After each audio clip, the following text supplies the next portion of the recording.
Atención, no escuchar este relato si eres una persona muy sensible. La leyenda de San Julián el Hospitalario, de Gustave Flaubert. El padre y la madre de Julián habitaban un castillo en medio de los bosques, en la falda de una colina. Las 4 torres de los ángulos tenían tejados puntiagudos recubiertos de escamas de plomo, y la base de los muros descansaba en bloques de rocas que rodaban de forma abrupta hasta el fondo de los fosos. Los adoquines del patio eran lisos como el enlosado de una iglesia. Largas gárgolas que representaban dragones con las fauces hacia abajo escupían el agua de las lluvias hacia la cisterna. Y en el alféizar de las ventanas, en cada piso, en un tiesto de arcilla, crecía una albahaca o un heliotropo. Un segundo recinto, hecho de estacas, incluía, en primer lugar, un huerto de árboles frutales, luego un arriate donde combinaciones de flores dibujaban cifras, luego un emparrado, con cenadores para tomar el fresco y un juego de mayo que servía para el entretenimiento de los pajes. En el otro lado se hallaban la perrera, las caballerizas, el horno de pan, el lagar y los graneros. Todo alrededor crecía un pastizal de hierba verde, cercado él mismo por un fuerte seto de espinos. Hacía tanto tiempo que vivían en paz, que el rastrillo ya no se bajaba. Los fosos estaban llenos de hierbas. Las golondrinas hacían su nido en las grietas de las almenas, y el arquero, que paseaba todo el día por la cortina, en cuanto brillaba el sol con demasiada fuerza, se metía en la atalaya y se dormía como un monje. En el interior brillaban por todas partes los herrajes. Las alfombras protegían del frío en las habitaciones y los armarios rebosaban de ropa.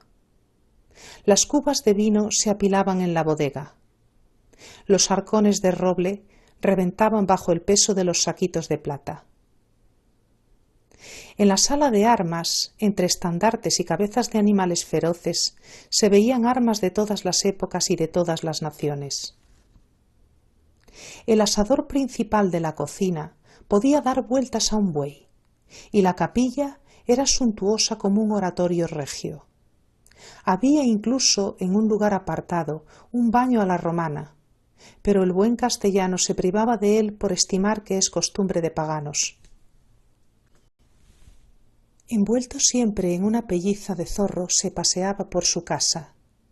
Impartía justicia a sus vasallos. Aplacaba las querellas de sus vecinos. Durante el invierno, miraba caer los copos de nieve o mandaba que le leyeran historias. Cuando empezaba el buen tiempo, se iba, montado en su mula, por los pequeños senderos a orillas de los trigales que verdeaban, y hablaba con los labradores a los que daba consejos. Tras muchas aventuras, había tomado por esposa a una doncella de alto linaje. Era muy blanca, algo orgullosa y seria. Los cuernos de su capirote rozaban el dintel de las puertas. La cola de su vestido de paño arrastraba 3 pasos tras ella. Gobernaba su hogar como el interior de un monasterio. Ella misma distribuía todas las mañanas la tarea a sus criadas. Vigilaba las mermeladas y los ungüentos. Hilaba en la rueca o bordaba manteles de altar. A fuerza de rogar a Dios le llegó un hijo. Hubo entonces grandes regocijos y un festín que duró 4 días y 3 noches a la luz de las antorchas, al son de las arpas, sobre alfombras de follaje. Se comieron las especies más raras, con gallinas gordas como corderos. Por diversión, un enano salió de un paté, y como el gentío iba en aumento y no bastaban las escudillas, tuvieron que beber en los olifantes y en los cascos. Los olifantes son instrumentos de viento tallados en un colmillo de elefante que durante la Edad Media los caballeros los hacían sonar como señal de aviso. La recién parida no asistió a esos festejos. Estaba tranquilamente en cama. Una noche se despertó y gracias a un rayo de luna que entraba por la ventana, vislumbró una especie de sombra movediza. Era un viejo en hábito de sayal, con un rosario en un costado, una alforja al hombro y toda la apariencia de un ermitaño. Se acercó a su cabecera y sin despegar los labios le dijo: «Alégrate, oh madre, tu hijo será santo». Estaba a punto de gritar, pero el anciano, deslizándose por el rayo de luna, se elevó en el aire suavemente. Luego desapareció. Los cantos del banquete estallaron con más fuerza. Oyó las voces de los ángeles y su cabeza volvió a caer sobre la almohada, dominada por un hueso de mártir en un marco de carbunclos. Al día siguiente, todos los servidores interrogados declararon no haber visto ningún ermitaño. ¿Sueño o realidad? Aquello debía de ser un mensaje del cielo. Pero ella se guardó mucho de decir nada, por miedo a que la acusaran de orgullo. Los invitados se fueron al alba, y el padre de Julián se encontraba fuera, acabando de acompañar al último, cuando de pronto surgió un mendigo ante él en la niebla. Era un gitano de barba trenzada, con pulseras de plata en ambos brazos y pupilas llameantes. Balbució con aire iluminado estas palabras: «¡Ah! ¡Ah! Tu hijo. Mucha sangre. Mucha gloria. Siempre feliz. La familia de un emperador». Y agachándose para recoger la limosna, se perdió entre la hierba, se desvaneció. El buen castellano miró a izquierda y derecha, llamó cuanto pudo. Nadie. Silbaba el viento. Las brumas de la mañana se esfumaban. Atribuyó esta visión a la fatiga de su cabeza por haber dormido demasiado poco. «Si lo cuento se burlarán de mí», se dijo.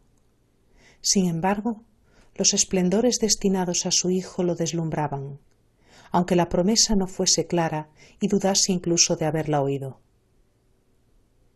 Los esposos se ocultaron su secreto, pero ambos adoraban al hijo con un amor similar y, respetándolo como señalado por Dios, tuvieron hacia su persona miramientos infinitos. Se rellenó su colchón con la pluma más fina. Una lámpara en forma de paloma ardía continuamente a su cabecera. 3 nodrizas lo acunaban y bien fajado en pañales, con la cara rosa y los ojos azules, con su mantilla de brocado y su capillo cargado de perlas, parecía un niño Jesús.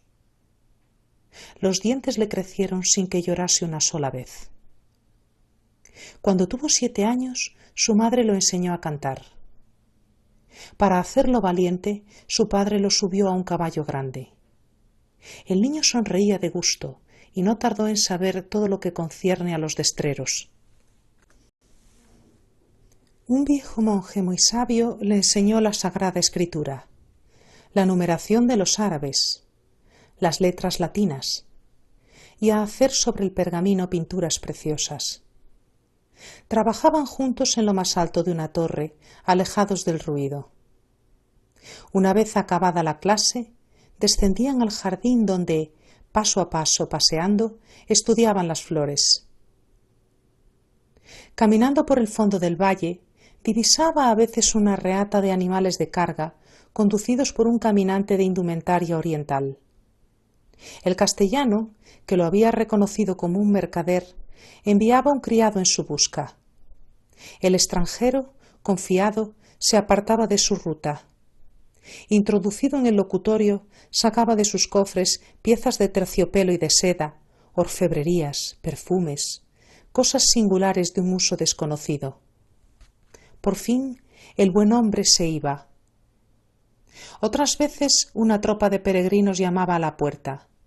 Sus ropas mojadas humeaban ante el hogar y una vez saciados contaban su viaje, las derivas de las naves sobre el mar espumoso, las caminatas por las arenas ardientes, las cavernas de Siria, el pesebre y el sepulcro. Luego regalaban al joven señor conchas de su capa. El castellano festejaba con frecuencia a sus viejos compañeros de armas.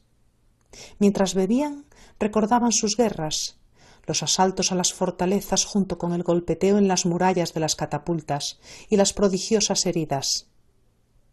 Mientras los escuchaba, Julián se ponía a gritar. Entonces su padre no dudaba de que el joven terminaría siendo un conquistador.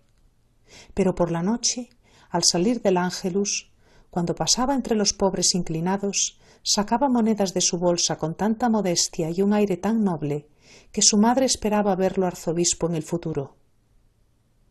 Su sitio en la capilla estaba al lado de sus padres, y por largos que fuesen los oficios, permanecía de rodillas en su reclinatorio, con el gorro en el suelo y las manos juntas. Un día, en misa, al levantar la cabeza, vio un ratoncito blanco que salía de un agujero en la pared. Correteó por el primer escalón del altar y tras 2 o 3 vueltas a derecha e izquierda huyó por el mismo sitio. Al domingo siguiente, la idea de que podía volver a verlo lo alteró.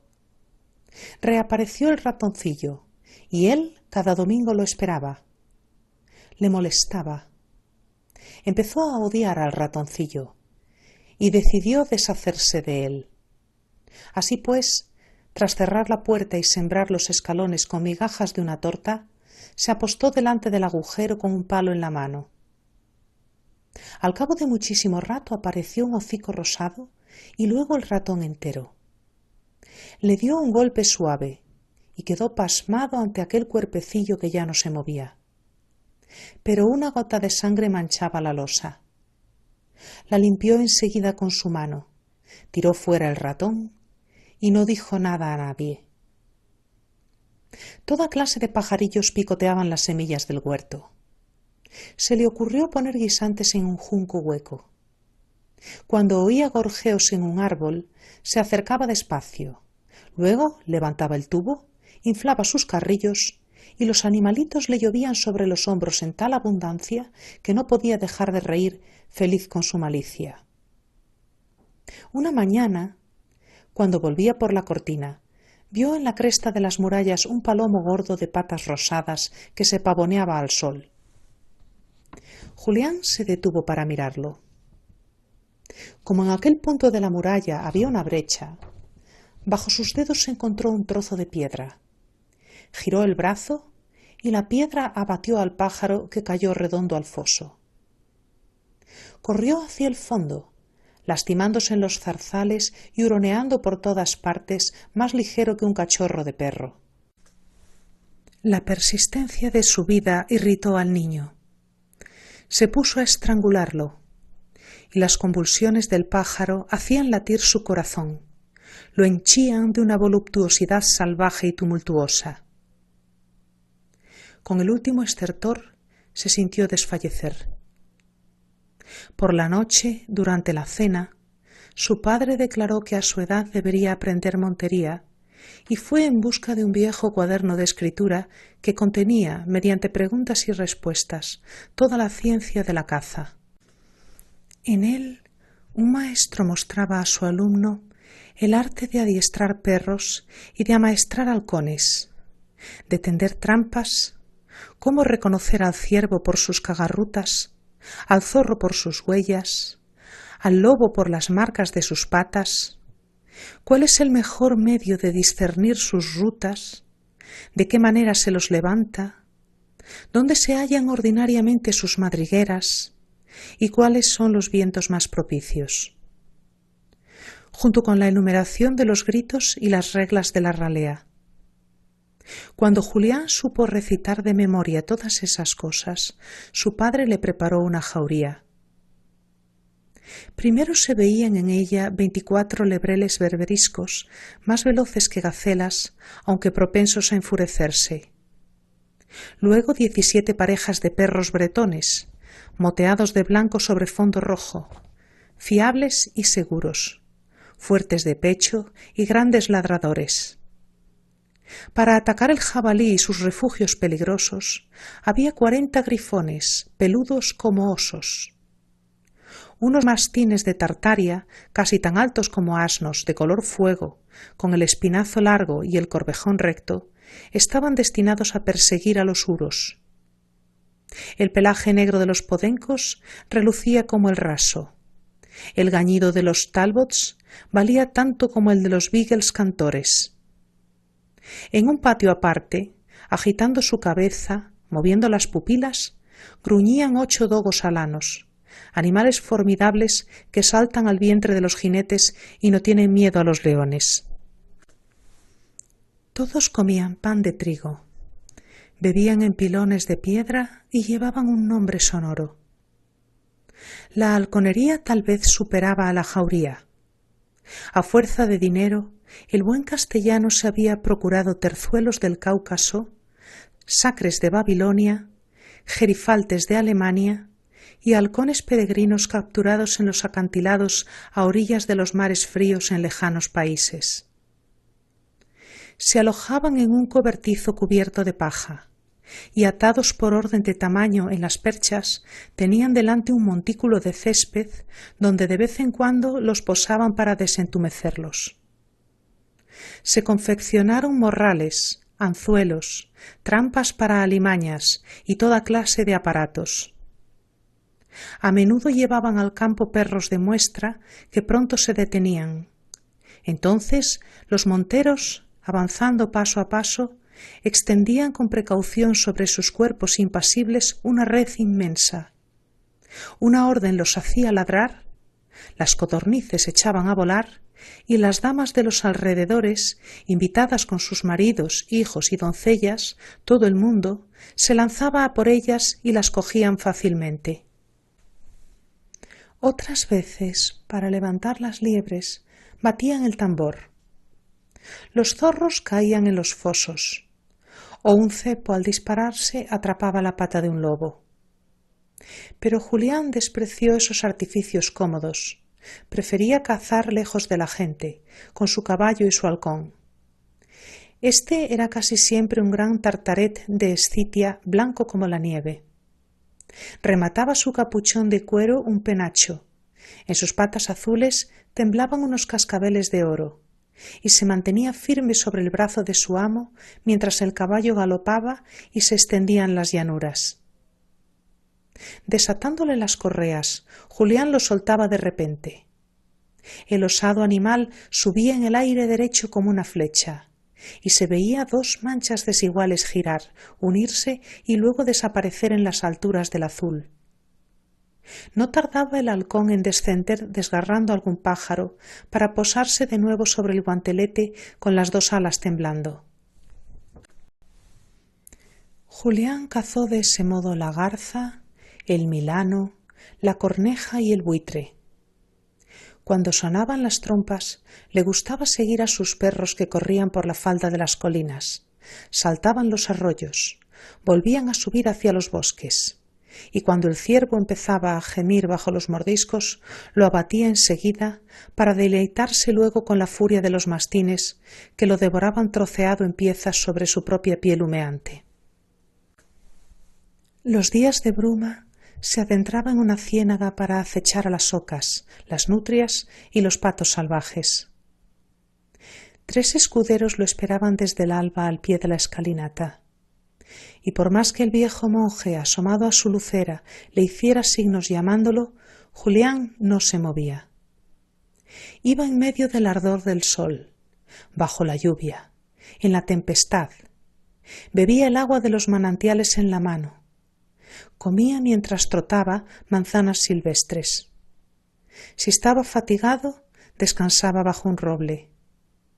Regresaba a la medianoche, cubierto de sangre y de barro, con espinas en el pelo y apestando a animales feroces.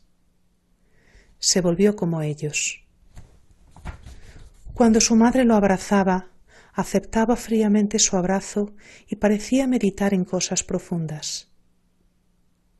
Mató osos a cuchilladas, toros con el hacha, jabalíes con el venablo, e incluso en cierta ocasión, en la que sólo tenía un palo, se defendió de los lobos que roían cadáveres al pie de una horca. Una mañana de invierno salió antes del día, bien equipado con una ballesta al hombro y un manojo de flechas. Su berberisco danés, seguido por 2 pachones, hacía resonar la tierra caminando con un paso uniforme. Gotas de aguanieve se pegaban a su capa. Soplaba un ciezo violento. Un lado del horizonte se aclaró, y en la blancura del crepúsculo percibió unos conejos saltando en el borde de sus madrigueras. Los 2 pachones se abalanzaron inmediatamente sobre ellos, y acá y allá les rompían rápidamente el espinazo. Pronto entró en un bosque. En la punta de una rama, un urogallo entumecido por el frío dormía con la cabeza bajo el ala. De un revés de su espada le cortó las 2 patas y sin recogerlo prosiguió su camino. 3 horas más tarde se encontró en la cima de una montaña tan alta que el cielo parecía casi negro. Delante de él, una roca semejante a un largo muro se inclinaba dominando un precipicio y en su cresta 2 machos cabríos miraban el abismo. Como no tenía flechas, porque su caballo se había rezagado, se le ocurrió bajar hasta ellos, medio agachado y con los pies descalzos. Llegó por fin al primero de los machos cabríos y le hundió un puñal bajo las costillas. El segundo, aterrorizado, saltó al vacío. Julián se abalanzó para herirlo, pero al resbalar su pie derecho cayó sobre el cadáver del otro, con la cara encima del abismo y los brazos abiertos. Cuando de nuevo hubo bajado al llano, siguió unos sauces que bordeaban un río. Unas grullas que volaban muy bajo pasaban sobre su cabeza de vez en cuando. Julián las mataba con el látigo, y no falló ninguna. Mientras, el aire más tibio había fundido la escarcha. Flotaban amplios vapores y apareció el sol. Hizo relucir a lo lejos un lago quieto que parecía de plomo. En medio del lago había un animal que Julián no conocía, un castor de hocico negro. A pesar de la distancia, una flecha lo abatió, y le apenó no poder llevarse la piel. Luego avanzó por una avenida de grandes árboles que formaban con sus cimas una especie de arco de triunfo a la entrada de un bosque. Saltó un corzo de un matorral. Un gamo apareció en un claro. Un tejón salió de un agujero. Un pavo real desplegó su cola sobre la hierba. Y cuando los hubo matado a todos, aparecieron otros corzos, otros gamos, otros tejones, otros pavos reales, y mirlos, y arrendajos, y turones, y zorros, y erizos, y linces, una infinidad de animales más numerosos a cada paso. Daban vueltas a su alrededor, temblorosos con una mirada llena de dulzura y de súplica. Pero Julián no se cansaba de matar. Blandiendo sucesivamente su ballesta, desenvainando la espada, apuñalando con el cuchillo, y no pensaba en nada. No se acordaba de nada, fuera lo que fuese. Estaba de caza en un país cualquiera, desde tiempo indeterminado. Por el solo hecho de su propia existencia, todo se hacía realidad con la facilidad que se experimenta en los sueños. Lo detuvo un espectáculo extraordinario. Los ciervos llenaban un valle que tenía forma de circo, y amontonados unos sobre otros, se calentaban con sus alientos que se veían humear en la niebla. Durante unos minutos, la esperanza de aquella carnicería lo sofocó de placer. Luego bajó del caballo, se remangó y empezó a disparar. Cuando silbó la primera flecha, todos los ciervos volvieron la cabeza a un tiempo. En su masa se produjeron huecos, se alzaban voces lastimeras y un gran movimiento agitó el rebaño. El resalto del pequeño valle era demasiado elevado para cruzarlo. Los ciervos daban brincos en el cerrado tratando de escapar. Julián apuntaba, disparaba, y las flechas caían como rayos de una lluvia de tormenta. Enfurecidos, los ciervos luchaban entre sí, se encabritaban, se montaban unos sobre otros, y sus cuerpos, con las cornamentas enredadas, formaban un gran montículo que se derrumbaba al desplazarse. Finalmente murieron tumbados en la arena, con los hollares babeantes y las entrañas fuera, mientras la ondulación de sus vientres disminuía poco a poco. Luego todo quedó inmóvil. Se acercaba la noche, y detrás del bosque, en los intervalos de las ramas, el cielo estaba rojo como una capa de sangre. Julián se recostó contra un árbol. Contemplaba con ojos desorbitados la enormidad de la matanza, sin comprender cómo había podido hacerlo. Al otro lado del valle, en la linde del bosque, divisó un ciervo, una cierva y su cervatillo. El ciervo, que era negro y de tamaño monstruoso, llevaba 16 candiles y una barba blanca. La cierva, rubia como las hojas muertas, pacía la hierba, y el cervatillo, moteado, mamaba de su ubre sin interrumpirle la marcha. Volvió a zumbar una vez más la ballesta. El cervatillo cayó muerto al instante. Entonces su madre, mirando al cielo, bramó con voz profunda, desgarradora, humana. Julián, irritado, de un disparo en pleno pecho, la derribó a tierra. El gran ciervo le había visto. Dio un salto. Julián le envió la última flecha. Lo alcanzó en la frente y allí quedó plantada. El gran ciervo no pareció sentirla. Saltando por encima de los muertos, seguía avanzando e iba a embestirlo, a desventrarlo, y Julián retrocedía con un espanto indecible.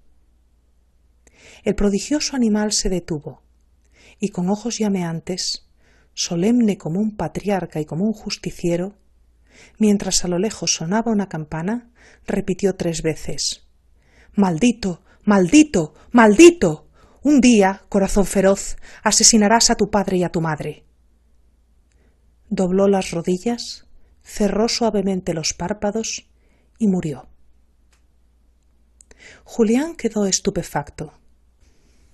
Luego, abrumado por una fatiga súbita, una repugnancia y una inmensa tristeza lo invadieron. Con la frente entre las manos lloró mucho tiempo. Su caballo se había extraviado. Los perros lo habían abandonado. La soledad que lo envolvía le pareció amenazante de peligros indefinidos. Entonces, impulsado por el espanto, echó a correr campo a través. Eligió al azar un sendero y casi de inmediato se encontró a la puerta del castillo. Aquella noche no durmió. Bajo el balanceo de la lámpara colgada, seguía viendo al gran ciervo negro. Su predicción lo obsesionaba. Se debatía contra ella. «No, no, no, no quiero matarlos». Luego pensaba: «¿Y si quisiera, sin embargo?». Y tenía miedo de que el diablo le inspirase el deseo. Durante 3 meses su madre rezó angustiada a la cabecera de su lecho y su padre caminaba continuamente arriba y abajo por los corredores. Mandó en busca de los médicos más famosos que recetaron gran cantidad de drogas. El mal de Julián, decían, tenía por origen un viento funesto o un deseo de amor, pero a todas las preguntas el joven sacudía la cabeza. Recuperó las fuerzas y lo paseaban por el patio con el viejo monje y el buen castellano sosteniéndolo por los brazos. Cuando se restableció del todo, se empeñó en no volver a cazar. Su padre, que quería animarlo, le regaló una gran espada sarracena. Estaba en lo alto de un pilar, en una panoplia. Para alcanzarla se necesitó una escalera. Julián se subió a ella, pero la espada, demasiado pesada, se le escapó de los dedos y al caer rozó tan de cerca al buen castellano que le cortó las vestiduras. Julián creyó haber matado a su padre y se desmayó. A partir de ese momento tomó miedo a las armas. La vista de un acero desnudo lo hacía palidecer. Esta debilidad era una desolación para su familia. Por último, el viejo monje, en nombre de Dios, del honor y de los antepasados, lo presionó a reanudar sus ejercicios de caballero. Todos los días los escuderos se entretenían en el manejo de la jabalina. Julián destacó pronto con ella. Clavaba la suya en el cuello de las botellas, rompía los dientes de las veletas, daba 100 pasos en los clavos de las puertas. Un atardecer de verano, a la hora en que la bruma vuelve indistintas las cosas, estando bajo el emparrado del jardín, divisó en el fondo 2 alas blancas que revoloteaban a la altura del espaldar.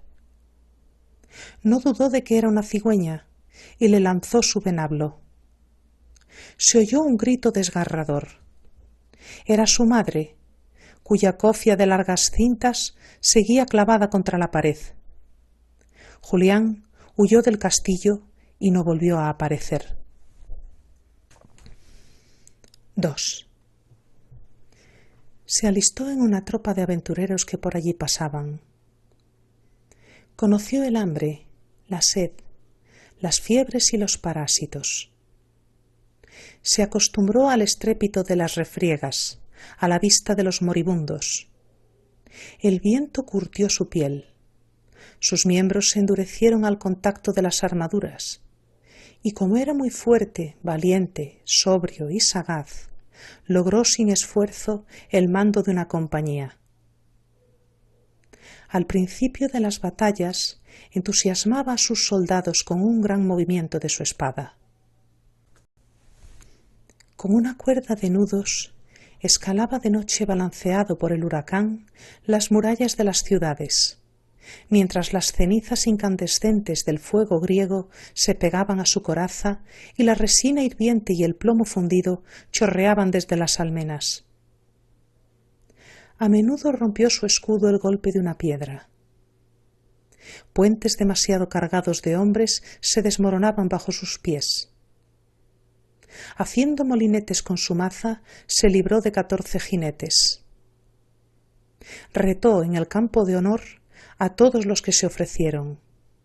Más de 20 veces lo creyeron muerto.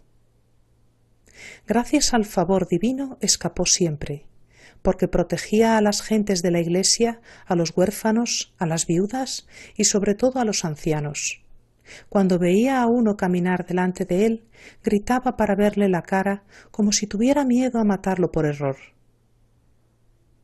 Esclavos huidos, villanos rebeldes, bastardos sin fortuna, toda clase de gentes intrépidas afluyeron bajo su bandera y formó un ejército que creció, se hizo famoso, lo buscaban.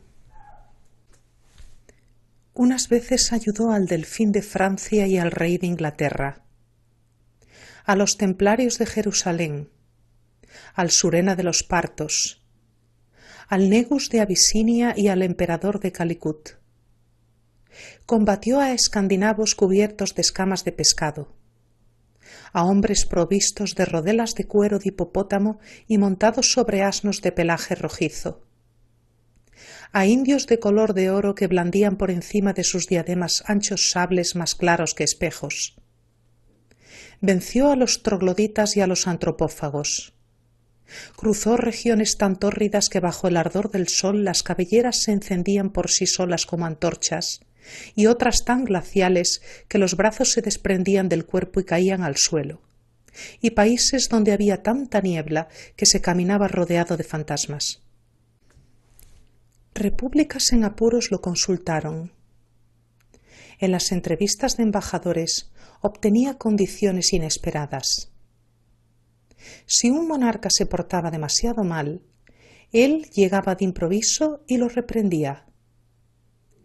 Hizo libres a pueblos, liberó a reinas encerradas en torres. Fue él, y nadie más que él, quien mató a la sierpe de Milán y al dragón de Oberberg. Ahora bien, el emperador de Occitania, tras haber derrotado a los musulmanes españoles, se había unido en concubinato a la hermana del califa de Córdoba, y de ella conservaba una hija, a la que había educado cristianamente. Pero el califa, fingiendo querer convertirse, fue a visitarlo acompañado de numerosa hueste, mató a toda su guarnición y lo encerró en una mazmorra donde lo trataba con dureza para arrancarle sus tesoros. Julián acudió en su ayuda, destruyó el edificio de los infieles, asedió la ciudad, mató al califa, cortó su cabeza y la arrojó como una bola por encima de las murallas. Luego sacó al emperador de su prisión y lo repuso en el trono en presencia de toda su corte. Como premio a tal servicio, el emperador le regaló en unos cestos gran cantidad de plata. Julián no la quiso. Creyendo aquel que deseaba más, le ofreció las 3/4 partes de sus riquezas. Nueva negativa. Luego le ofreció compartir su reino. Julián le dio las gracias, y el emperador lloraba de pesar por no saber cómo manifestarle su gratitud, cuando de pronto se dio una palmada en la frente y dijo algo al oído de un cortesano. Se alzaron las cortinas de una tapicería y apareció una joven. Sus grandes ojos negros brillaban como 2 lámparas muy suaves. Una sonrisa encantadora entreabría sus labios. Los rizos de su cabellera se enganchaban en las pedrerías de su vestido entreabierto, y bajo la transparencia de su túnica se adivinaba la juventud de su cuerpo. Era muy bella y rolliza, de talle fino. Julián quedó deslumbrado de amor.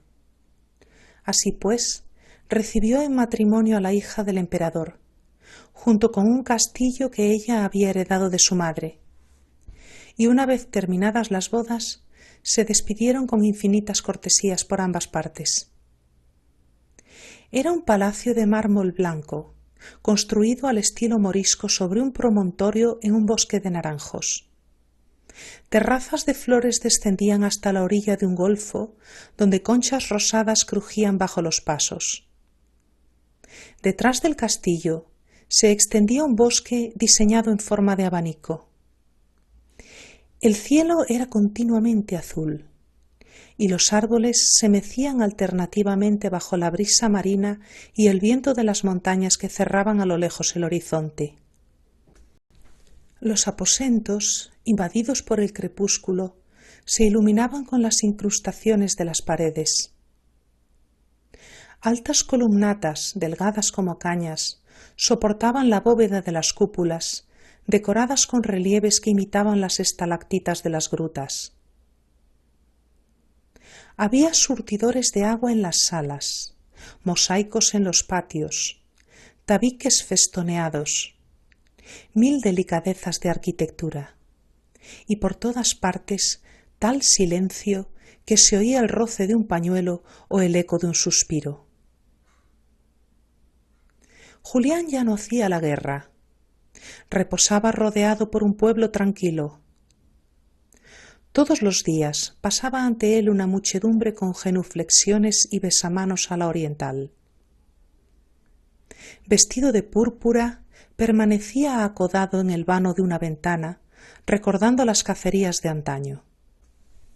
Habría querido correr por el desierto tras las gacelas y los avestruces, esconderse entre los bambúes al acecho de los leones, atravesar bosques llenos de rinocerontes, alcanzar la cima de los montes más inaccesibles para apuntar mejor a las águilas y combatir a los osos blancos sobre los hielos del mar. A veces, en un sueño, se veía como nuestro padre Adán en medio del paraíso entre todos los animales. Alargando el brazo, los mataba. También desfilaban en parejas, por tamaños, desde los elefantes y los leones hasta los armiños y los patos, como el día en que entraron en el arca de Noé. Desde la sombra de una caverna les disparaba venablos infalibles. Luego aparecían otros. Aquello no terminaba nunca. Y se despertaba con unos ojos feroces que se le salían de las órbitas. Príncipes amigos suyos lo invitaron a cazar. Se negó siempre, creyendo que, con esta clase de penitencia, alejaba su desgracia, por parecerle que de la muerte de los animales dependía el destino de sus padres. Pero sufría por no verlos, y este deseo se le volvía insoportable. Para entretenerlo, su esposa hizo venir juglares y danzarinas. Se paseaba con él en litera abierta por el campo. Otras veces, tendidos a bordo de una barca, miraban vagabundear en el agua, límpida como el cielo, a los peces. A veces ella le lanzaba flores al rostro, acurrucada a sus pies. Sacaba melodías de una mandolina de 3 cuerdas. Luego, posando sobre su hombro sus 2 manos unidas, decía con voz tímida: «¿Qué tenéis, mi señor?» Él no respondía, o estallaba en sollozos. Finalmente, un día confesó su horrible pensamiento. Ella lo rebatió, razonando muy bien. Su padre y su madre probablemente habían muerto. Si alguna vez volvía a verlos, ¿por qué azar y con qué fin podía llegar a semejante abominación? Así pues, su temor no tenía causa alguna, y por tanto debía volver a cazar. Julián sonreía escuchándola, pero no se decidía a satisfacer su deseo. Estando una noche del mes de agosto en su cuarto, cuando ella acababa de acostarse y él se arrodillaba para hacer su oración, oyó de pronto el gañido de un zorro y luego unos pasos ligeros bajo la ventana. En la sombra entrevió como apariencias de animales. La tentación era demasiado fuerte. Descolgó su carcaj. Ella pareció sorprendida. «Es por obedecerte», dijo él. «A la salida del sol ya habré vuelto». Sin embargo, ella temía una aventura funesta. Él la tranquilizó. Luego salió, sorprendido por la incoherencia de su carácter. Poco tiempo después, un paje vino a anunciar que 2 desconocidos, a falta del señor ausente, reclamaban de inmediato a la señora. Y pronto entraron en la habitación un viejo y una vieja, encorvados, llenos de polvo, con ropas de tela y apoyados en un bastón. Declararon que traían a Julián noticias de sus padres. Ella se inclinó para escucharlos, pero, tras ponerse de acuerdo con la mirada, le preguntaron si Julián seguía queriéndolos, si hablaba alguna vez de ellos. «Oh, sí», dijo ella. Entonces exclamaron: «Pues somos nosotros», y se sentaron, porque estaban muy cansados y reventados de fatiga. Nada aseguraba a la joven que su esposo fuera hijo de aquellos ancianos. Ellos se lo demostraron describiendo señas particulares que tenía en la piel. Saltó entonces ella de la cama, llamó a su paje y les dieron de comer. Aunque su hambre era mucha, apenas podían comer, y ella, algo apartada, observaba el temblor de sus manos huesudas al coger los cubiletes. Hicieron 1000 preguntas sobre Julián. Respondía a todas, pero se cuidó mucho de callar la fúnebre idea que los concernía. Al ver que no regresaba, habían salido de su castillo y llevaban caminando varios años, con vagas indicaciones, sin perder la esperanza. Habían necesitado tanto dinero para el peaje de los ríos y en las posadas para los derechos de los príncipes y las exigencias de los ladrones, que el fondo de su bolsa estaba vacío y ahora tenían que mendigar. ¿Qué importaba si dentro de poco podrían abrazar a su hijo? Encarecían su buena suerte porque tuviera una mujer tan noble y no se cansaban de contemplarla y de besarla. Les sorprendía mucho la riqueza de los aposentos, y el viejo, tras examinar las paredes, preguntó por qué estaba en ellas el blasón del emperador de Occitania. Ella contestó: «Es mi padre». Entonces él se estremeció recordando la predicción del gitano, y la vieja pensaba en las palabras del ermitaño. Indudablemente, la gloria de su hijo no era más que la aurora de los esplendores eternos, y ambos permanecían boquiabiertos bajo la luz del candelabro que iluminaba la mesa. Debían de haber sido bellos en su juventud. La madre aún conservaba todo su pelo, cuyos finos contornos, semejantes a placas de nieve, llegaban hasta el final de las mejillas, y el padre, con su alta estatura y su gran barba, parecía una estatua de iglesia.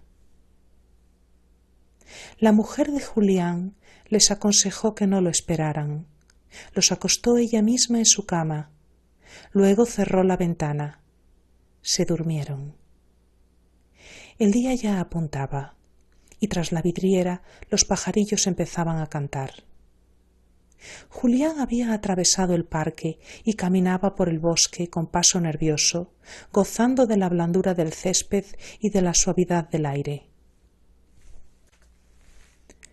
Las sombras de los árboles se extendían sobre el musgo. A veces la luna formaba manchas blancas en los claros, y él dudaba en avanzar, creyendo percibir un charco de agua, o bien la superficie de las charcas tranquilas se confundían con el color de la hierba. Reinaba un gran silencio, y él no descubría ninguno de los animales que, pocos minutos antes, vagaban alrededor de su castillo. El bosque se espesó. La oscuridad se hizo profunda. Pasaban bocanadas de viento cálido, llenas de olores enervantes. Se hundía en montones de hojas muertas y se apoyó contra un roble para jadear un poco. De pronto, a su espalda, saltó una masa negra, un jabalí. Julián no tuvo tiempo de coger el arco y eso le afligió tanto como una desgracia. Luego, después de salir del bosque, vio un lobo que escapaba a lo largo de un seto. Julián le lanzó una flecha. El lobo se detuvo y volvió la cabeza para mirarlo, y prosiguió su carrera. Trotaba manteniendo siempre la misma distancia. Se detenía de vez en cuando y, en cuanto lo apuntaba, reemprendía la huida. Julián recorrió así una llanura interminable. Luego unos montículos de arena y finalmente se encontró sobre una meseta que dominaba un gran espacio de comarca. Diseminadas entre panteones en ruinas había piedras tumbales. Tropezaba con osamentas de muerto aquí y allá. Cruces carcomidas se inclinaban con aspecto lamentable. Pero en la sombra indecisa de las tumbas bullieron unas formas y surgieron hienas completamente despavoridas, jadeantes. Haciendo crujir sus uñas en las losas, se acercaron a él y lo olfateaban con un bostezo que descubría sus encías.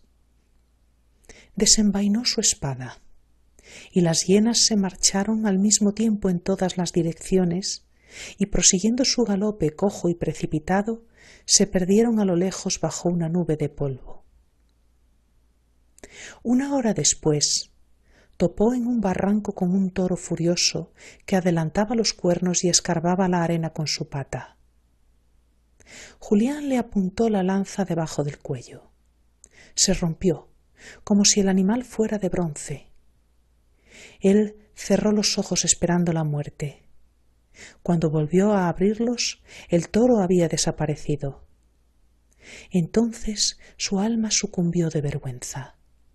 Un poder superior destruía su fuerza, y para regresar a casa se adentró en el bosque. Las lianas lo enmarañaban, y las cortaba con su espada cuando una garduña se escurrió bruscamente entre sus piernas. Una pantera dio un salto por encima de su hombro. Una serpiente subió en espiral alrededor de un fresno. En su follaje había una chova monstruosa que miraba a Julián, y aquí y allá, entre las ramas, aparecieron chispas en gran cantidad, como si el firmamento hiciera llover sobre el bosque todas sus estrellas. Eran ojos de animales, de gatos monteses, de ardillas, de búhos, de loros, de monos. Julián disparó contra ellos sus flechas. Las flechas, con sus plumas, se posaban sobre las hojas como mariposas blancas. Les arrojó piedras. Las piedras, sin dar en nada, volvían a caer. Se maldijo. Hubiera querido luchar. Aulló, se ahogaba de rabia. Y todos los animales que había perseguido se presentaron de nuevo, formando a su alrededor un estrecho círculo. Unos estaban sentados sobre su grupa, otros erguidos de pie en toda su estatura. Él permanecía en medio, helado de terror, incapaz del menor movimiento. Con un supremo esfuerzo de su voluntad dio un paso. Los que estaban encaramados en los árboles abrieron sus alas. Los que pisaban el suelo desplazaron sus miembros, y todos lo acompañaban. Las hienas caminaban delante de él, el lobo y el jabalí detrás. A su derecha el toro balanceaba la cabeza, y a su izquierda la serpiente reptaba entre las hierbas, mientras la pantera, arqueando el lomo, avanzaba con paso de terciopelo y a grandes zancadas. Él caminaba lo más despacio posible para no irritarlos, y veía salir de la profundidad de los matorrales puercoespines, zorros, víboras, chacales y osos. Julián echó a correr. Ellos corrieron. La serpiente silbaba, las bestias hediondas babeaban. El jabalí le rozaba los talones con sus colmillos. El lobo el interior de las manos con los pelos de su hocico. Los monos lo pellizcaban haciendo muecas. La garduña se enrollaba a sus pies. Un oso le quitó el sombrero de un revés de la pata, y la pantera dejó caer desdeñosamente una flecha que llevaba en las fauces. En sus actitudes socarronas apuntaban cierta ironía. Mientras lo observaban con el rabillo del ojo, parecían meditar un plan de venganza. Y ensordecido por el zumbido de los insectos, golpeado por colas de pájaro, sofocado por alientos, caminaba con los brazos tendidos y los párpados cerrados como un ciego, sin fuerzas siquiera para gritar piedad. De pronto, en el aire vibró el canto de un gallo. Otros le respondieron. Era de día. Y más allá de los naranjales reconoció el caballete de su palacio. Luego, a orillas de un campo, vio, a distancia de 3 pasos, unas perdices rojas que revoloteaban entre los rastrojos. Se desabrochó la capa y la dejó caer sobre ellas como una red. Cuando la destapó, solo encontró una, y muerta, hacía mucho tiempo, podrida. Esta decepción lo exasperó más que todas las demás. Su sed de carnicería volvía a dominarlo. A falta de animales, hubiera deseado matar hombres. Subió las 3 terrazas, hundió la puerta de un puñetazo, pero al pie de la escalera, el recuerdo de su querida mujer le alivió el corazón. Sin duda dormía e iba a darle una sorpresa. Tras quitarse las sandalias, hizo girar despacio la cerradura y entró. Las vidrieras guarnecidas de plomo oscurecían la palidez del alba. Los pies de Julián se enredaron en unas ropas y se cayó. Algo más lejos tropezó con un aparador todavía cargado de vajilla. Sin duda habrá comido, se dijo, y avanzaba hacia la cama, perdida en las tinieblas, al fondo del cuarto. Cuando estuvo a su lado, se inclinó para abrazar a su mujer sobre la almohada, donde las dos cabezas reposaban una junto a otra. Entonces sintió contra su boca la impresión de una barba. Dio un paso atrás creyendo enloquecer, pero volvió junto a la cama y sus dedos, al palpar, encontraron cabellos que eran muy largos. Para convencerse de su error, volvió a pasar la mano sobre la almohada. Desde luego que era una barba, y por tanto un hombre acostado con su mujer. Estallando con una cólera desmesurada, saltó sobre ellos a golpe de puñal, y pataleaba, echaba espuma por la boca con aullidos de bestia salvaje. Luego se detuvo. Los muertos, heridos en el corazón, ni siquiera se habían movido. Escuchaba atento sus dos estertores casi iguales, y a medida que se debilitaban, otro a lo lejos los continuaba. Incierta al principio, aquella voz lastimera, largamente impulsada, se acercaba. Creció. Se volvió cruel, y aterrorizado reconoció el bramido del gran ciervo negro. Y cuando se volvía, creyó ver en el marco de la puerta el fantasma de su mujer con una luz en la mano. La había atraído el estrépito del crimen. Tras una larga ojeada, lo comprendió todo, y huyendo de horror, dejó caer su antorcha. Julián la recogió. Ante él estaban su padre y su madre tendidos de espaldas, con un agujero en el pecho, y sus rostros, de majestuosa dulzura, parecían guardar una especie de secreto eterno. Salpicaduras y charcos de sangre se extendían en medio de su piel blanca, sobre las sábanas de la cama, en el suelo, a lo largo de un Cristo de marfil colocado en la alcoba. El reflejo escarlata de la vidriera, ahora herida por el sol, iluminaba aquellas manchas rojas y lanzaba muchas más por toda la estancia. Julián se acercó hacia los dos muertos diciéndose, queriendo creer, que aquello no era posible, que se había equivocado, que hay a veces parecidos inexplicables. Por último, se inclinó ligeramente para ver de cerca al viejo y vislumbró entre sus párpados mal cerrados una pupila apagada que le quemó como el fuego. Luego se trasladó al otro lado de la cama, ocupado por el otro cuerpo, cuyos cabellos ocultaban una parte del rostro. Julián le pasó los dedos por el cabello, levantó su cabeza y, sosteniéndola al extremo de su brazo tenso, la miraba mientras con la otra mano se iluminaba con la antorcha. Unas gotas que rezumaban del colchón caían una a una al suelo.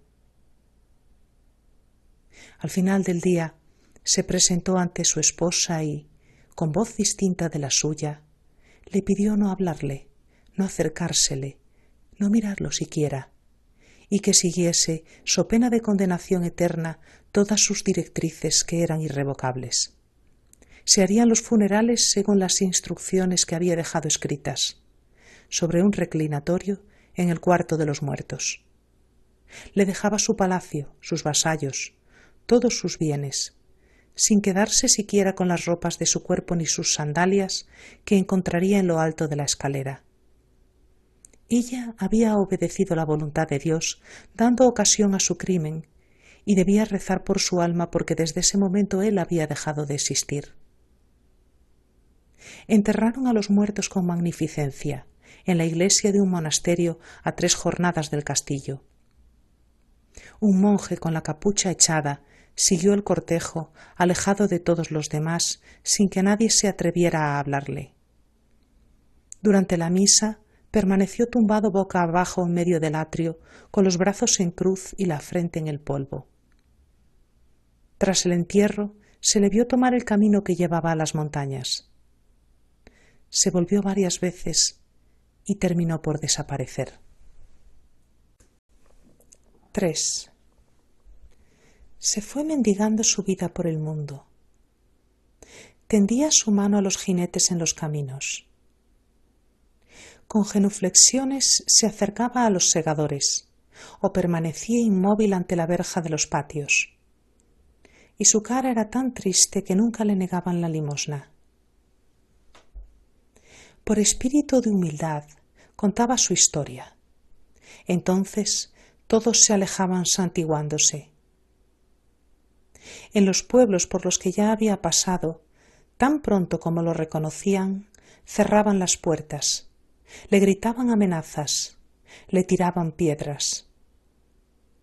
Los más caritativos depositaban una escudilla en el borde de su ventana y luego cerraban el postigo para no verlo. Rechazado en todas partes, evitó a los hombres y se alimentó de raíces, de plantas, de frutos perdidos y de moluscos que buscaba por las playas.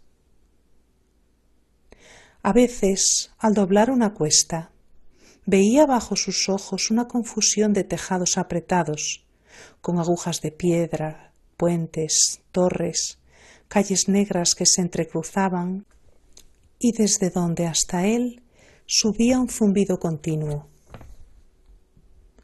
La necesidad de mezclarse a la existencia de los otros lo impulsaba a bajar a la ciudad, pero el aspecto bestial de los rostros, el ruido de los oficios y la indiferencia de las palabras helaban su corazón. Los días de fiesta, cuando la campana mayor de las catedrales alegraba desde el alba a todo el pueblo, veía a sus habitantes salir de sus casas. Luego, los bailes en las plazas, las fuentes de cerveza de cebada en los cruces, las colgaduras de damasco ante las viviendas de los príncipes, y llegada la noche, por la vidriera de la planta baja, las largas mesas familiares donde los abuelos tenían a los nietos en sus rodillas. Lo ahogaban los sollozos. Contemplaba con impulsos amorosos a los potros en los pastizales, a los pájaros en sus nidos, a los insectos sobre sus flores. Al llegar él, todos corrían lejos. Se escondían asustados. Pronto echaban a volar. Buscó la soledad, pero el viento llevaba a su oído una especie de estertores de agonía. Las lágrimas del rocío le recordaban al caer al suelo otras gotas de un peso mayor. Todos los atardeceres el sol mostraba sangre en las nubes, y cada noche en sueños su parricidio volvía a empezar. Se hizo unas vestiduras con puntas de hierro para hacer penitencia. Subió de rodillas todas las colinas que tenían una capilla en su cumbre. Pero el despiadado pensamiento oscurecía el esplendor de los sagrarios, lo torturaba a través de las maceraciones de la penitencia. No se rebelaba contra Dios, que le había infligido aquella acción, y sin embargo se desesperaba por haber podido cometerla. Su propia persona le causaba tal horror que, esperando librarse de ella, la aventuró en peligros. Salvó a paralíticos de los incendios, a niños del fondo de los barrancos. El abismo los rechazaba, las llamas los respetaban. El tiempo no aplacó su sufrimiento, se volvía intolerable. Decidió morir. Y un día, en que se hallaba a orillas de una fuente, cuando se inclinaba para averiguar la profundidad de las aguas, vio aparecer frente a él un viejo completamente descarnado, de barba blanca y un aspecto tan lastimoso que le resultó imposible contener las lágrimas. También lloraba el otro. Sin reconocer su imagen, Julián recordaba confusamente una cara parecida a aquella. Lanzó un grito. Era su padre. Y ya no pensó en matarse. Así, con el peso de su recuerdo, recorrió muchos países y llegó junto a un río cuya travesía resultaba peligrosa por su violencia y porque en las orillas había una extensión de limo. Desde hacía mucho tiempo nadie se atrevía a pasarlo. Una vieja barca, hundida en la popa, alzaba su proa entre los juncos. Al examinarla, Julián descubrió un par de remos y le vino la idea de emplear su existencia al servicio de los demás. Empezó por preparar en la ribera una especie de calzada que permitiría descender hasta el cauce, y se rompía las uñas removiendo piedras enormes. Las apoyaba contra su vientre para transportarlas. Se escurría en el cieno, se hundía en él. Estuvo a punto de morir varias veces. Luego reparó la barca con despojos de barcos y se hizo una choza con tierra arcillosa y troncos de árboles. Al conocerse el paso, los viajeros se presentaron. Lo llamaban desde la otra orilla, agitando banderas. Julián saltaba enseguida a su barca. Era muy pesada y la sobrecargaban con toda suerte de bultos y fardos, sin contar las bestias de carga que, coceando de miedo, aumentaban la dificultad. No pedía nada por su esfuerzo. Algunos le daban restos de provisiones que sacaban de su saco, o ropas muy gastadas que ya no querían. Algunos brutos vociferaban blasfemias. Julián los amonestaba con dulzura y ellos replicaban con injurias. Se limitaba a bendecirlos. Una mesita, un taburete, un camastro de hojas secas y 3 vasos de arcilla, ese era todo su mobiliario. Unos agujeros en la pared servían de ventanas. Por un lado se extendían hasta perderse de vista llanuras estériles con pálidos estanques aquí y allá sobre su superficie. Y el gran río hacía fluir sus olas verdosas delante de él. En primavera, la tierra húmeda tenía un olor a podredumbre. Luego, un viento desordenado levantaba el polvo en torbellinos. Entraba por todas partes, encenegaba el agua, crujía. Poco más tarde eran nubes de mosquitos, cuyo zumbido y picaduras no se detenían ni de día ni de noche. Luego sobrevenían atroces heladas, que daban a las cosas la rigidez de la piedra e inspiraban una necesidad loca de comer carne. Pasaban meses sin que Julián viese a nadie. A menudo cerraba los ojos tratando de volver con la memoria a su juventud. Y aparecía el patio de un castillo, con lebreles en una escalinata, criados en la sala de armas, y bajo una glorieta de viñas, un adolescente de cabellos rubios entre un viejo cubierto de pieles y una dama de gran capirote. De golpe, los 2 cadáveres estaban allí. Se tiraba boca abajo en su camastro y repetía llorando: «¡Ay, pobre padre! ¡Ay! ¡Pobre madre! ¡Pobre madre!». Y caía en un letargo en el que continuaban esas fúnebres visiones. Una noche en que dormía, creyó oír que alguien lo llamaba. Aguzó el oído y sólo distinguió el mugido de las olas. Pero la misma voz prosiguió: «¡Julián!». Venía de la otra orilla, cosa que le pareció extraordinaria dada la anchura del río. Por 3ª vez lo llamó: «¡Julián!». Y aquella voz alta tenía la entonación de una campana de iglesia. Tras encender su farol salió de la choza. Un huracán furioso llenaba la noche. Eran profundas las tinieblas, y aquí y allá las desgarraba la blancura de las olas que saltaban. Tras un minuto de vacilación, Julián soltó la amarra. El agua se aplacó inmediatamente. La barca se deslizó por encima y alcanzó la otra orilla donde esperaba un hombre. Estaba envuelto en una tela hecha harapos, con el rostro semejante a una máscara de yeso y los dos ojos más rojos que brasas. Al acercarle el farol, Julián vio que lo cubría una lepra horrible. Sin embargo, había en su porte una especie de majestad de rey. Nada más entrar en la barca, ésta se hundió prodigiosamente, aplastada por su peso. Una sacudida la hizo ascender, y Julián empezó a remar. A cada golpe de remo, la resaca de las olas la levantaba por la proa. El agua, más negra que la tinta, corría con furia a ambos lados de la borda. Ahondaba abismos, hacía montañas, y la barca saltaba por encima.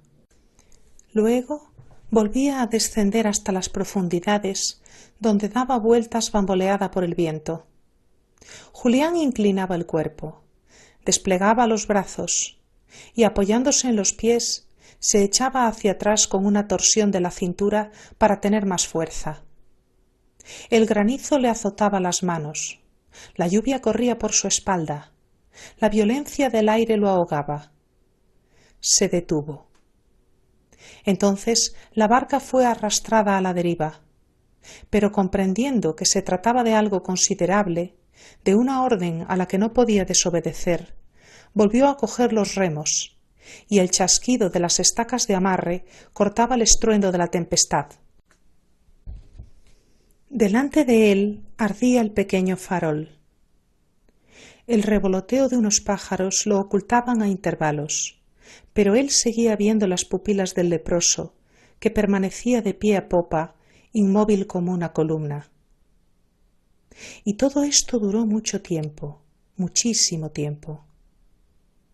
Cuando hubieron llegado a la choza, Julián cerró la puerta y lo vio sentado en el taburete.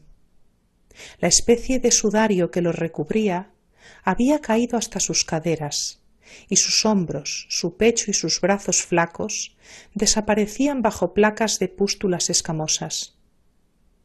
Enormes arrugas surcaban su frente. Como un esqueleto tenía un agujero en el sitio de la nariz, y sus labios amoratados emitían un aliento espeso como la niebla y nauseabundo. «Tengo hambre», dijo.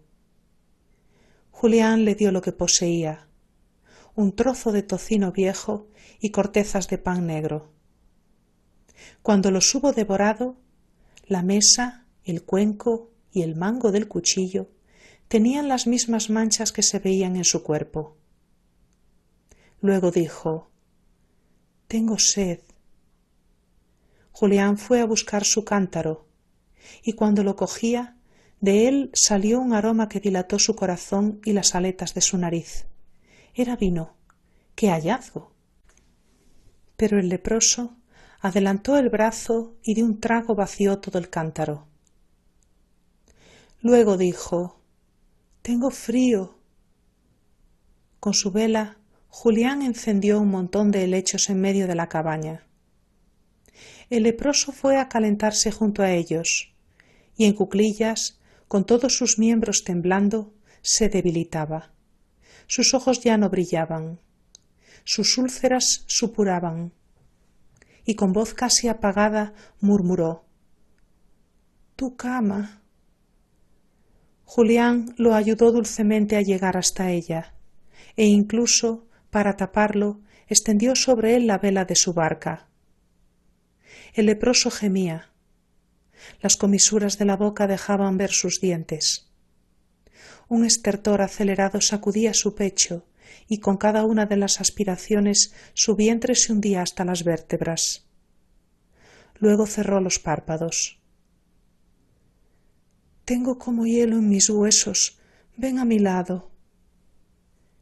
Y Julián, Apartando la vela, se acostó sobre las hojas secas, a su lado, pegado a él. El leproso volvió la cabeza.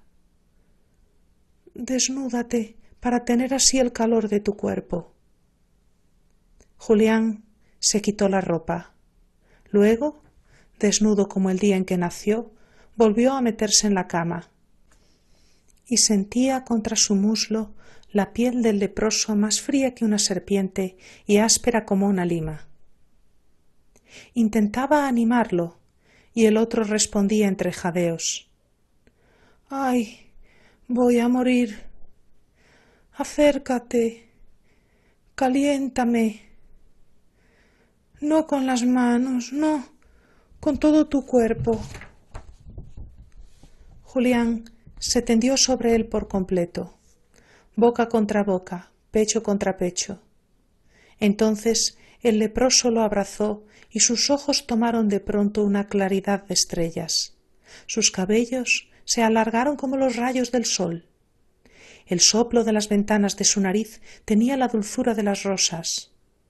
Una nube de incienso se elevó del hogar. Las olas cantaban. Mientras, una abundancia de delicias, una alegría sobrehumana, descendía como una inundación al alma de Julián extasiado. Y aquel, cuyos brazos seguían estrechándolo, crecía y crecía, tocando con su cabeza y sus pies las dos paredes de la cabaña. Desapareció el tejado, el firmamento se desplegaba, y Julián subió hacia los espacios azules, cara a cara con nuestro Señor Jesucristo, que lo llevaba al cielo. Y esta es la historia de San Julián el Hospitalario, tal como más o menos se encuentra en un vitral de la iglesia en mi tierra. Gracias por tu tiempo. Espero que te haya gustado. Si es así, dale like y compártelo en tus redes sociales. Y si quieres estar al tanto de cuando suba más audiolibros, dale a suscribir. Un abrazo y hasta la próxima.